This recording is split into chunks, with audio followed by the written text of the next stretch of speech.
This program and its contents are designed for information and educational purposes only. This program does not render medical advice or professional services and is not intended to be a substitute for professional care. The information provided here should not be used for the purposes of diagnosing or treating a medical or psychiatric condition. If you have or suspect you may have a health problem, consult your healthcare provider.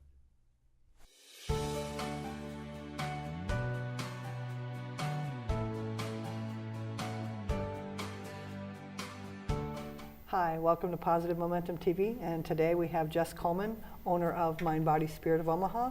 Jess, you want to tell us a little bit about yourself and what the business is about, and just let's chat. Okay. Mind, Body, Spirit of Omaha is a holistic wellness center that I created for community purposes so that people have kind of a safe haven place to go when they're developing their intuition and just discovering all things metaphysical. Well, cool. And you're a psychic, a medium, or would you kind of elaborate what you do? Because I'm a little green on this too, and I'm sure other people are as well. I am a psychic medium and an educator. My main job is to do psychic medium readings. Yes. Okay, cool. And we met because I'm part of MBS, Yes. which is good. And one of the things we've been talking about is fears and getting over fears and overcoming obstacles. And that's one of the things, like you said, having a safe haven. Yes. So with that, it makes it easier to kind of get through those fears. So what my perception would be, as you're developing MBS or coming up with ideas, there's reasons to, oh my God, is this going to work? Is this not going to work? What were your obstacles that you encountered when you were, even if they were self-imposed obstacles, when you were developing MBS? One would be, will this be accepted? Okay. That was a huge fear because Omaha is not used to the metaphysical world. It's just now becoming out of the box. Okay. And so the main fear was, is this going to be embraced and accepted? Another fear is, will it succeed? Which kind of ties in with the acceptance, but will it succeed? Will people want to be part of this space? And will they come? Yes. And be okay. So how did you overcome those obstacles, and how did they help you make MBS more What it successful is. and what it is? I overcame them because I just don't care. You can cut that. No, seriously, because that is part of it. I don't care. I was guided to do it. And as much as it's I am fearful because I care. Of course I care. You just have to put that aside and not care. And you just do what your gut says and what your dreams are. If you let fear run the show, you won't do anything. So you have to just put it in the I don't care pile and move forward. And that can go with a lot of things, like, when you're teenagers or even as young adults, we're like, oh, what is somebody going to say? What is somebody going to feel? How are they going to perceive us? And if we pay attention so much to that, we don't do what's right by us. You don't leave the box. Right, and the big things happen and great things happen to us, you, me.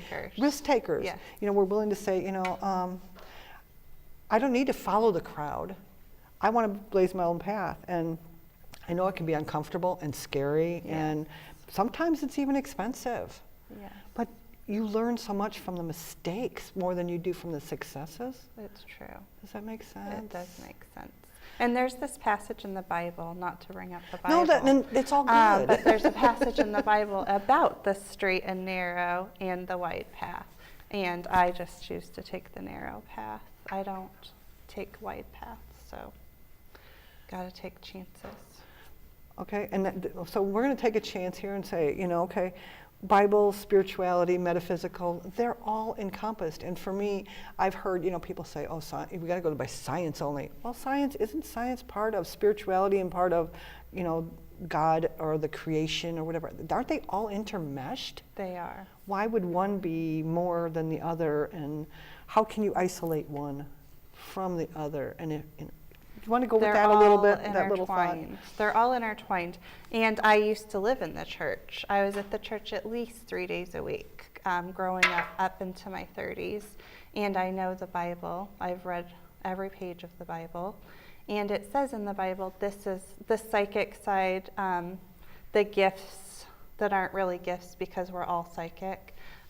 everybody is born with them.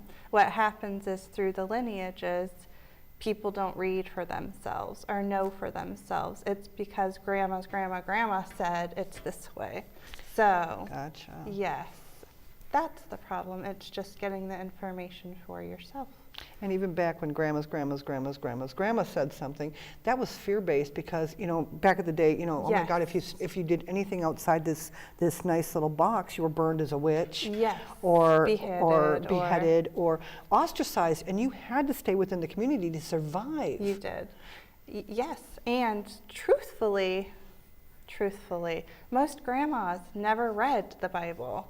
This is just, like you said, something that they've picked up from the lineage, and they've never even read it for themselves. So, and those that do read the Bible will find ways to say that it's devil's work or different things like that, but they put their spin on it. If you take it at face value, what it says, everybody has this gift. Well, and how can it be the devil's work if it's a God-given gift, or if it's part of who you are, any more than the gift of sight, or sound, or taste, or smell, or mother's intuition? Is that the devil's work? Right. That's why when people ask me, I just say, like Lady Gaga, I was born this way. Born this way, baby. Can't do anything about it. So I love that about it, and it opens more minds and it opens more doors. And we can't do much about anybody who's got a closed mind, because when it's their time to open their mind, they will. Yes. And I have been in places where I was kind of closed off and said, okay, no, this is actually wrong. And come to find out, I've done the same. Oh, wow. And now I understand why it was done. you've had a reading. Well, yes, I've had those, but let's go to that a little bit. You've had it. So how was it for you? Let me turn it on you a minute. What did you think? Was it devil's work when you had a reading? No, because I've had those, we even talked about that. We talked about different people that we thought might come through who didn't. And like I said, I had experiences and conversations with these people after they've died. Yes. Let's just call it what it is. They've died. I've talked to them. Okay, yes, I hear voices. I don't necessarily see dead people, but those are Hollywood versions. Yes, it's true.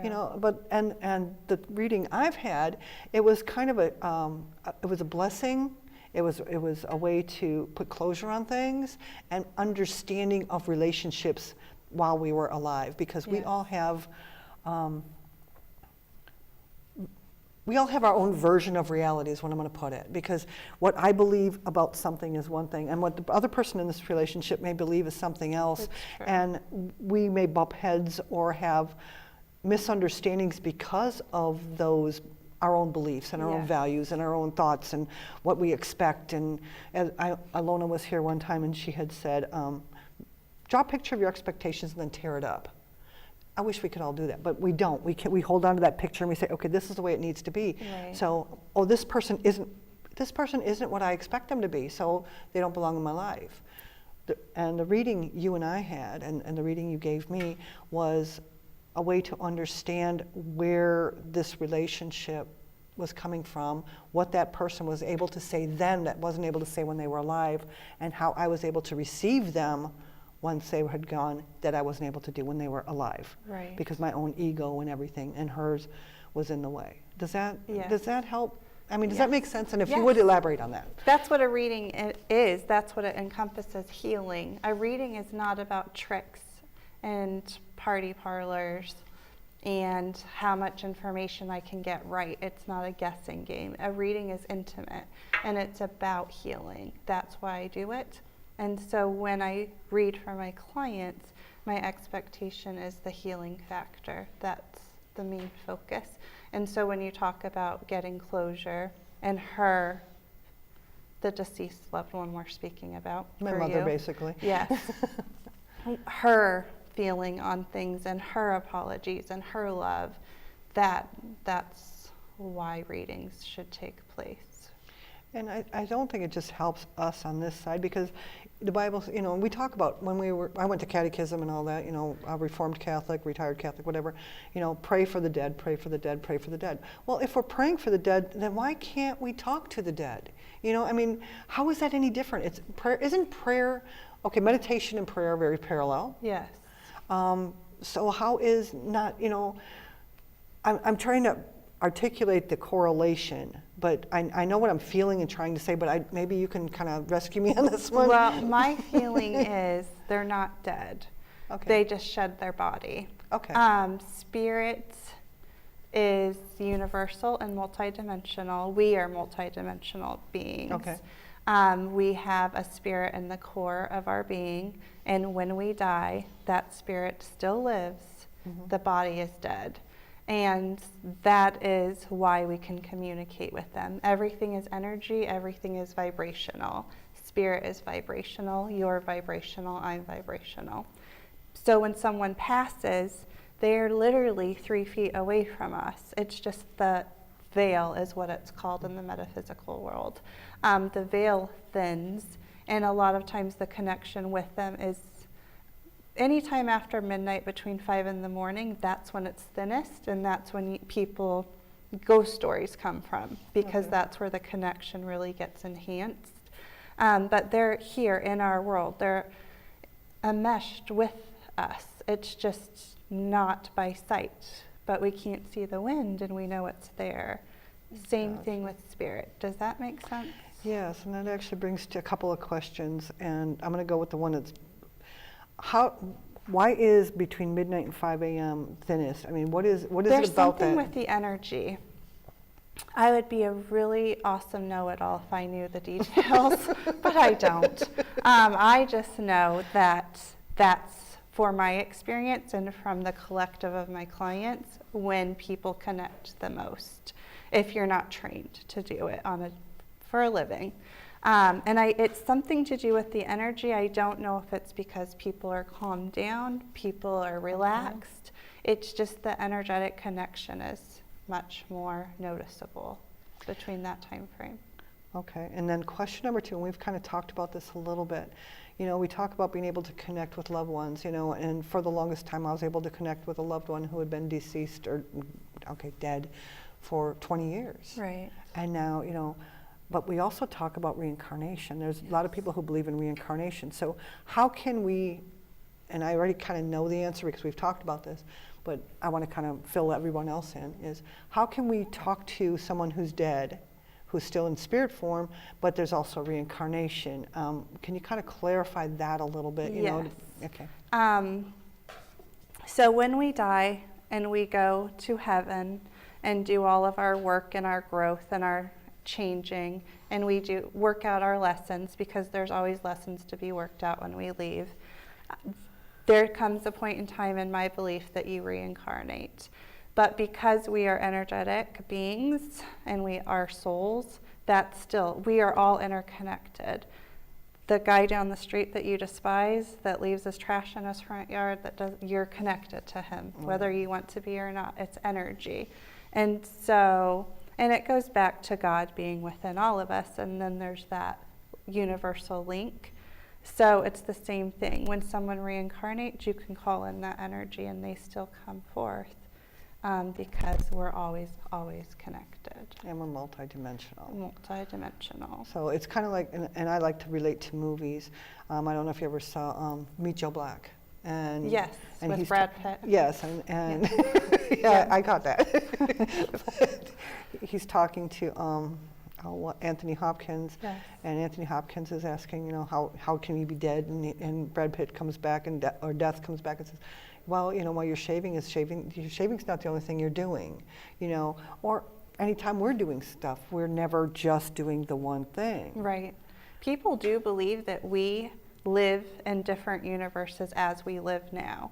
So you could be in a different universe doing something, brushing your teeth right now, if you want to talk about shaving. I don't know. It's a lot to wrap your mind around. Yeah. I don't go there. I care about what's in front of me. But I do know people have theories that we are living multidimensional as well, where we have parts of us in different areas.